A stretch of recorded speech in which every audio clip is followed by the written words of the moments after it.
मंगल भवन अमंगल हारी उमा सहित जहि जपत तुरारी सुमिर शिवा शिव पाई पसाऊं बरनऊं राम चरित जित जाऊं पानी ग्रहण जब कीन महेशा हर्षे तब सकल सुरेशा हरे राम चरित सब आए प्रेम फूलक लोचन जल छाए पवन सुकाज कठिन जग माही जो नहीं होई तात तुम पाही मंगल भवन अमंगल हारी उमा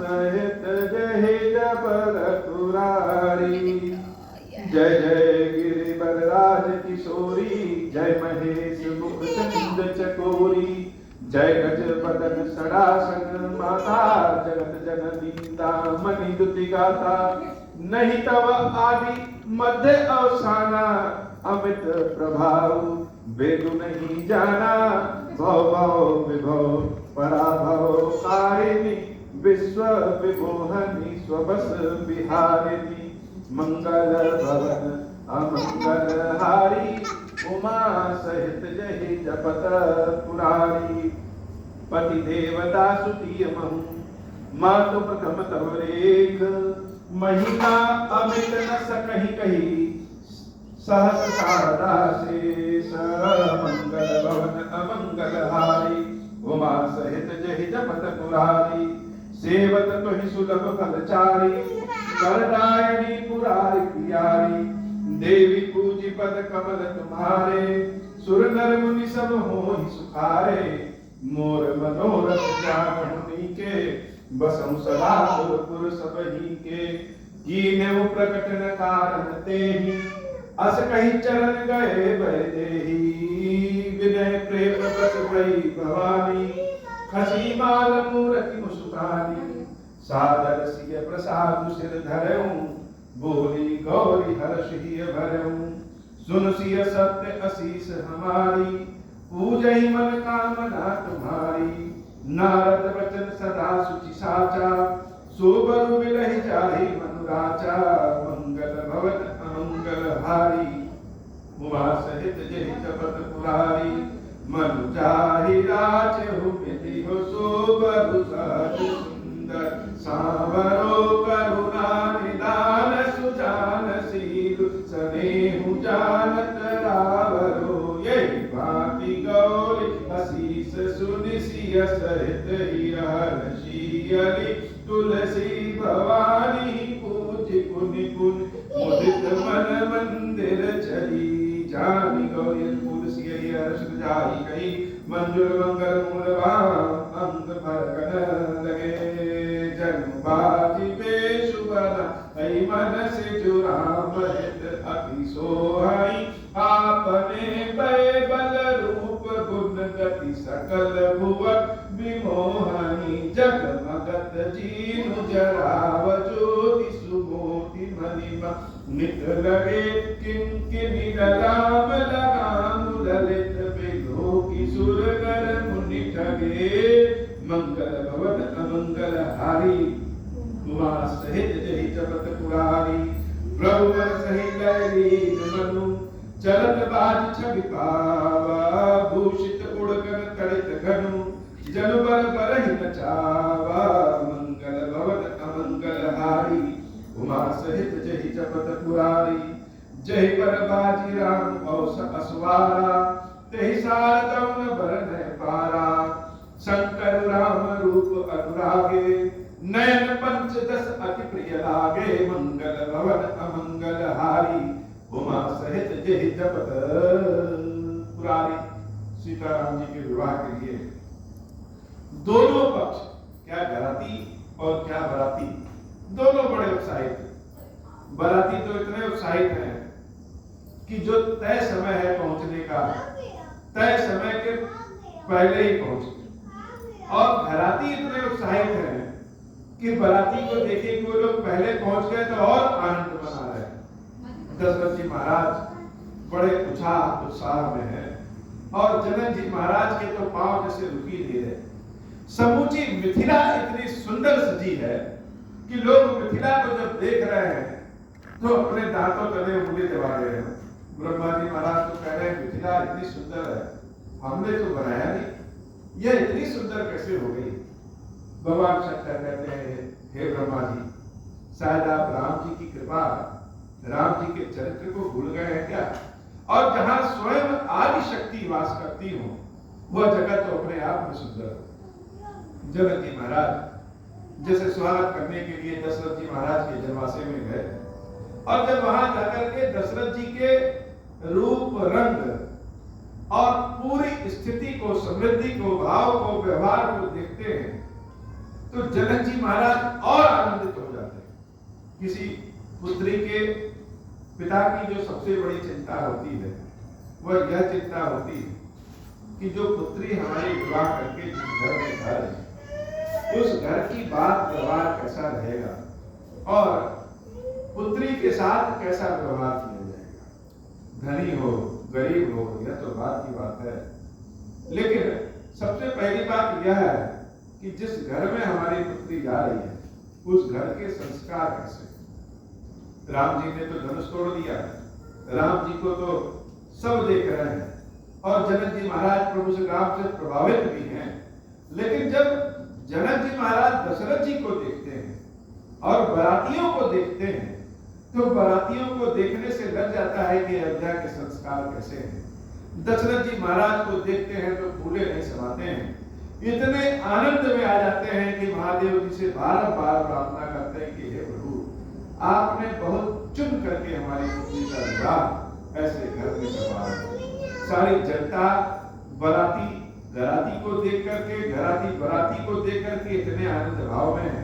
और सबसे अच्छी बात यह है कि कोई किसी के प्रति जलन और द्वेष की भावना नहीं रखता। आज तो अपनी अच्छी चीज 10, 12, 20, 25 लोगों को दिखा दीजिए तो लोग घर पे आके भोजन भी कर जाएंगे, उत्साह भी दिखाएंगे और जाकर के अपने अंदर जलन की भावना भी रखेंगे। लेकिन सीताराम जी के विवाह में जनक जी महाराज की मिथिला को जब अयोध्यावासी देखते हैं और अयोध्या वासियों को जब मिथिला वाले देखते हैं तो दोनों देख करके इतने प्रफुल्लित होते हैं कि जैसे एक दूसरे के पूरक हैं। किसी की संपत्ति, किसी के व्यवहार, किसी के आचार विचार से किसी को कोई द्वेष जलन है ही नहीं, इतने आनंद भाव में है।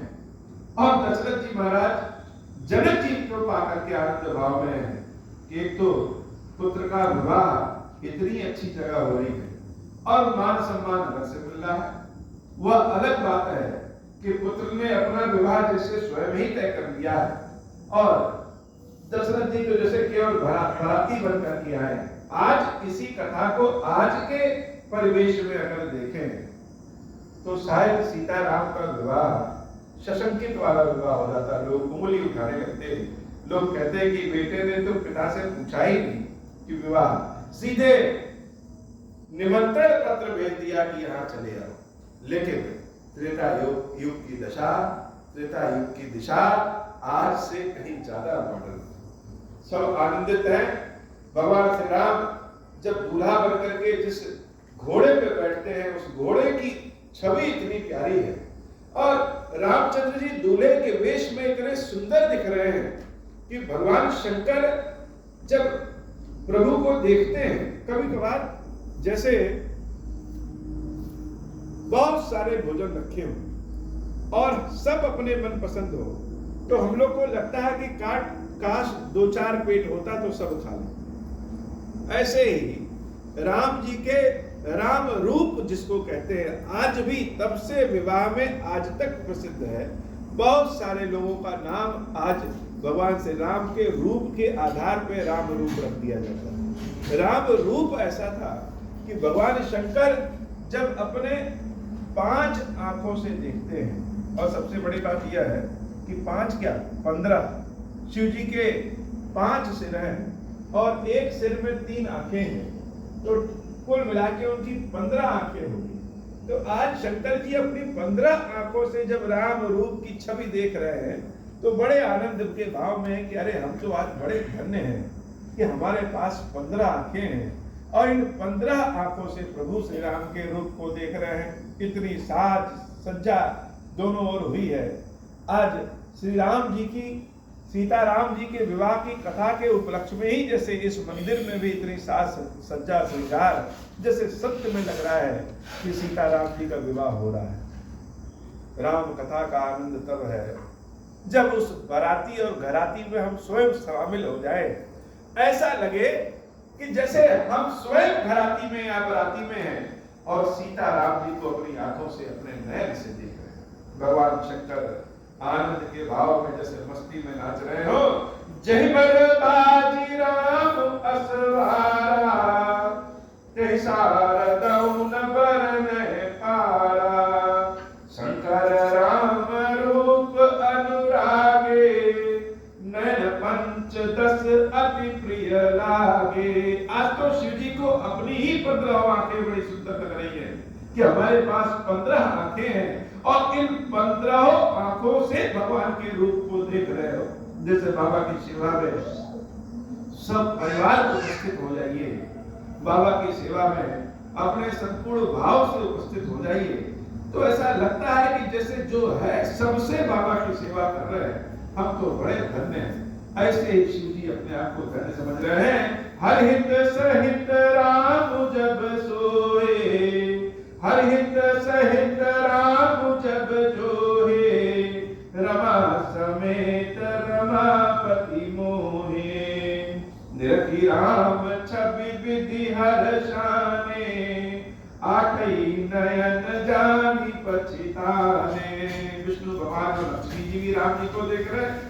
दोनों के तो सिर्फ दो आंखें हैं, लेकिन दोनों आंखों से ही राम जी के रूप को देख करके आनंद के भाव में है।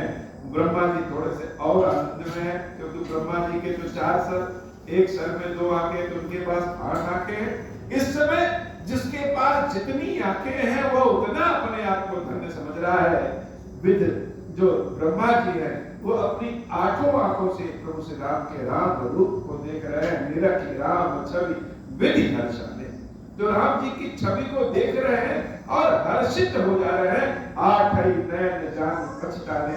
लेकिन जब शंकर जी को देखते हैं कि इनके पास तो 15 आंखें हैं, तो थोड़े से ब्रह्मा जी पछताने लगते हैं कि हमारे पास भी अगर 15 आंखें होती तो भगवान के रूप को और बढ़िया से देख सकते। सुर से नप उर बहुत उछाहूं विदिते देवड़ लोचन लाहूं। कार्तिकेय जी भगवान पहुंच गए। कार्तिकेय जी के पास 6 सिर है और 6 सिर में मिला करके जैसे दोनों एक सिर में 2 आंखें, तो 6 सिर में मिला करके 12 आंखें। कार्तिकेय जी आज अपने आप को ब्रह्मा जी से ज्यादा धन्य समझ रहे हैं कि ब्रह्मा जी से 1.5 गुना हमारे पास ज्यादा है। और इन 12 आंखों से जब राम जी को छवि को देख रहे हैं तो नृत्य करते फिरते रहे कार्तिकेय भगवान जी। सुर से नभ उर बहुत उछाहूं विदिते देवड़ लोचन लाहूं। लेकिन आज जैसे भगवान के रूप को देखने में सबसे बड़ा नायक, सबसे ज्यादा आनंदित कौन है? तो नाम आता है देवराज इंद्र का। क्यों? क्योंकि देवराज इंद्र को गौतम ऋषि ने श्राप दिया था कि उनके पास 1000 आंखें होंगी। आज गौतम ऋषि का श्राप जैसे वरदान बन गया हो। जैसे कहते हैं ना कि घड़ी अगर बंद हो तो भी 24 घंटे में एक बार तो वो सही समय बता ही नहीं, वैसे ही श्राप भी वरदान में बदल जाता है प्रभु की कृपा से। और देवराज इंद्र अपनी 1000 आंखों से प्रभु को देखते हैं तो सब भगवान को भी देखते हैं और इंद्र के भी भाग्य को धन्य धन्य कहते हैं कि आज तो सबसे ज्यादा धन्य स्वयं इंद्र हैं जो अपनी 1000 आंखों से भगवान के दर्शन कर रहे हैं। राम ही चितव सुरेश सुजाना गौतम श्राप परम हित माना देव सकल सुर पतहि सिहाई आज पुरंदर सम को नाही मुदित देवगण राम ही देखी नृप सम हर्ष विशेषी मंगल भवन अमंगल हारी उमा सहित जहि जपत पुरारी अति हर्ष राज समाज दुहद सिदुंदुबी बाजहि धनी बरसहि सुमन सुर हर्ष कहि जय जयति जय रघुकुल मणि यही भांति जानी बरात आवत बाजने बहु बाजहि रानी सुवासिनी बोली परिछनि हेतु मंगल साजही मंगल भवन अमंगल हारी उमा सहित जहि जपत पुरारी। भगवान दूल्हे बनकर के जैसे द्वार पर पहुंचे तो रानी सुनैना अपनी सहेलियों के साथ प्रभु के परछावन के लिए आगे बढ़ रही है। मंगल मंगल द्रव्य ढूंढा जा रहा है। भगवान के रूप को देख करके जैसे सब कुछ सामने रखा है, लेकिन विस्मृत हो जा रहा है। अगर मन पसंद दामाद मिल जाए, अपने पुत्री को पसंद रखने लायक दामाद मिल जाए, तो माता पिता तो जैसे वैसे ही धन्य हो जाते हैं। और भी अगर दूल्हा मिल जाए अच्छा सा, तो जैसे गांव भर के जितने भी लोग हैं सब आनंदित हैं। आनंदित इस बात का कि आज सीता से विवाह हो रहा है। तो जब कभी सीता अपने मायके आएंगी तो राम उनको लेने आएंगे, और जब राम लेने आएंगे तो हम सब भी जी भर के नैन भर के भगवान के दर्शन करेंगे। तो आज जो खुशी मिल रही है यह तो सिर्फ बीज है, आने वाले समय में तो और खुशी मिलने वाली है। सजी आरती अनेक विधि मंगल सकल समारी चली मुदित परिछनि करन गजगामिनी वर नारी मंगल भवन अमंगल हारी उमा सहित जहि जपत पुरारी विदुपत्नी सब सब मृग लोचन सब निज तन छबिरति मधुमोचन पहिले बरन बरन बर चीरा सकल विभूषण सजे शरीरा सकल सुमंगल अंग बनाए करहि गान कल कंठ लजाए कंकन किंकिन नुपुर बाजहि चाल बिलोकी काम गज लाज बाजहि बाजन विविध प्रकार नभ अरु नगर सुमंगल चारा सची शारदा रमा भवानी जे सुरति सुचि सहज सयानी कपट नारी बर देश बनाई मिली सकल रनिवास ही जाई करहि गान कल मंगल वाणी हर्ष विबस सब काहु न जानी मंगल भवन अमंगल हारी उमा सहित जहि जपत पुरारी। सीता जी तो अद्भुत है। और सीता जी की सखियां जैसे किसी बारात में दुल्हन के अलावा और भी बहुत सारे लोग सज सवर लेते हैं, चाहे पुरुष हो चाहे स्त्री हो, सब अपने आप को सबसे अच्छा दिखाने के होड़ में, थोड़ा सा अलग दिखने के होड़ में सजावट श्रृंगार करते हैं। वैसे ही सीता जी की सखियां भी इस सजावट श्रृंगार में है कि राम की विवाह तो सीता से हो रहा है, लेकिन हो सकता है कि हमारा भी विवाह अगर कहीं किसी घर में हो जाए तो हम सीता के साथ आते जाते फिरेंगे।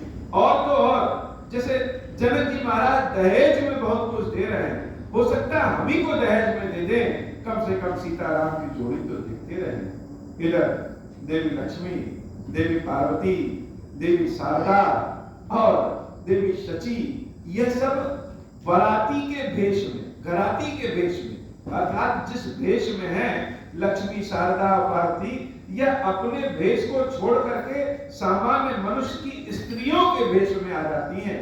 भगवान के रूप, देवी के रूप को देखने के लिए राजमहल की स्त्रियों में, घरातियों में शामिल हो जाती हैं। जैसे आज भी कहीं बहुत अच्छी भोजन की व्यवस्था हो, बारात में, शादी विवाह में सजावट श्रृंगार हो, तो बहुत सारे मेहमान ऐसे भी पहुंच जाते हैं जो कोट पैंट या साड़ी पहन लेंगे और भोजन करने पहुंच जाए। ज्यादातर विद्यार्थी, हम लोग तो जब तक विद्यार्थी तो ऐसे भोजन किए।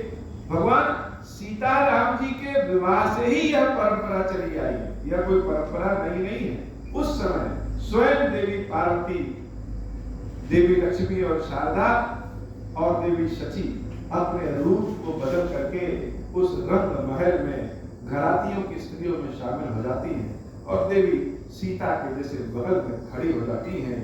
को जान कही आनंद बस सब ब्रह्म बर परिछन चली कल गान मधुर निशान बरसहि सुमन सुर शोभा भली सकल हर्षित भई। सब परछावन करने गई और जब दूल्हा रूपी राम को देखे तो सब आनंदित हो गई। न जाने दूल्हे को देख के क्या अच्छा लगता है। लेकिन देवियां भी स्त्रियों के वेश में दूल्हे को देख करके बड़े आनंद के भाव में है। अम्भोज अम्बक्र अम्ब उमगि सुअंग कुल कावली छई। जो सुख भासी मातु मन देखी राम परवेशु।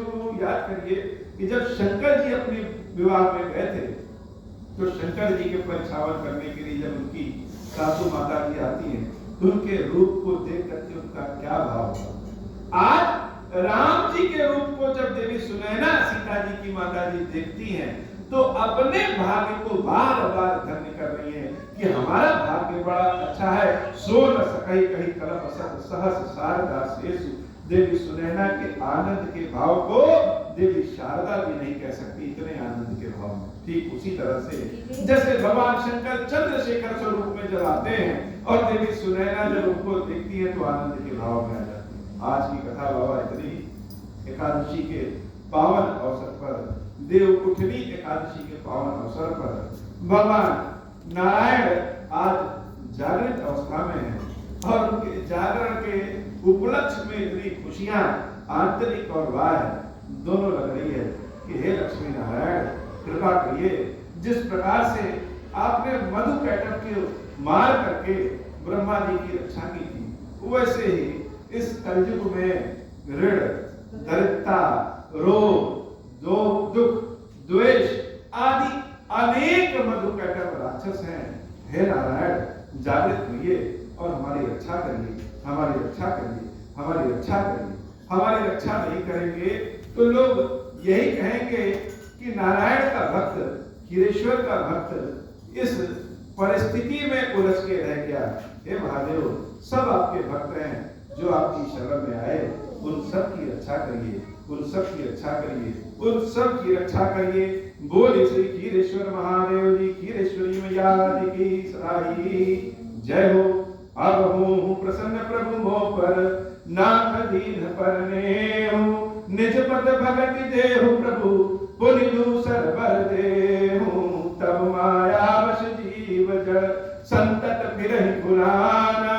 हम पर क्रोध न करिय प्रभु कृपा सिंधु भगवान। शंकर दीन दयाल अब हम पर हूँ कृपाल।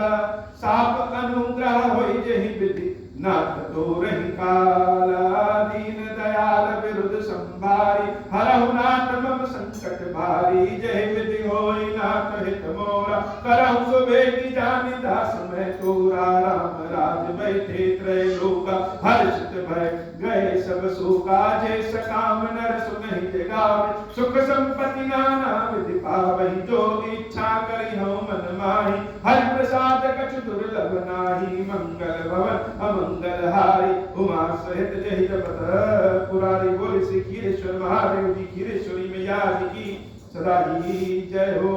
क्षीरेश्वरम हे भगवान शंकर आप ऋण पातक दुर्भाग्य और दरिद्रता की निवृत्ति के लिए तथा संपूर्ण पापों का नाश करने के लिए मुझ पर प्रसन्न होइए। मैं दुख और शोक की आग में जल रहा हूँ, अनेक प्रकार के रोगों से दुख से जल रहा हूँ, अनेक प्रकार के रोगों ने हमें घेर रखा। हे महादेव हम सब की रक्षा करिए। देवी पार्वती के साथ हमारी इस की हुई पूजा को ग्रहण कीजिए, मेरा मंगल करिए। महादेव शंभु महादेव शंभु महादेव शंभु। ओम श्री राम ओम श्री राम ओम श्री राम महादेव शिव शंभु।